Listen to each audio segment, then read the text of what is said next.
দুপুর বন্ধুরা, গরম কেমন পড়েছে? আমাদের এখানে তো প্রচুর গরম। তো গরমে দেখো, ঘরের ভিতরে মানে ফ্যানের নিচে থেকে কোনো লাভ নেই, তাই জানলার কাছে চলে এসেছি। কেন, এখানে আমার নেটটা খুব সুন্দর চলে, আর এখান থেকে একটু হাওয়াও আসে, যেহেতু ঘরের ভিতরে একটাই জানালা।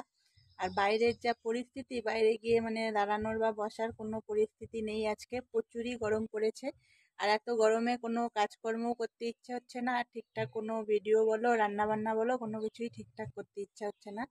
খালি জল খাচ্ছি, আর মনে হচ্ছে যেন একটু ফ্যান চালিয়ে সারাদিন, ফ্যানও যে চলবে, ফ্যানেরও তো মানে মেশিন গরম হয়ে যায়, তারপরে গরম গরম হাওয়া বেরোয়, আর কি করব। তো এই গরমে বসে বসে এবার বলি একটু তোমাদের সঙ্গে কথা বলি। তো তোমাদের সঙ্গে কথা না বললেও ভালো লাগে না। তো কালকে একটু মন খারাপের জন্য সারাদিন কোনো ভিডিও দিতে পারিনি বন্ধুরা। তো আজকেও ভেবেছিলাম যা গরম পড়েছে ভিডিওটা করব না। তো আবার বেশি তোমাদের সঙ্গে ভিডিও না করলেও ভালো লাগে না, তাই একটু চলে আসলাম বক বক করতে। বক বকই তো করি তোমাদের সাথে। তো গরমটা যেহেতু অতিরিক্ত, তোমাদের ওপাশেও কি গরম পড়েছে? আমাদের এখানে তো মনে হয় কলকাতায় সব থেকে বেশি মনে হয় গরম বেশি। কেন, আমাদের শিলিগুড়িতে কিন্তু এত গরম নয়। আমাদের এত গাছ, চারধারে গাছপালা, তার জন্য অতিরিক্ত গরম।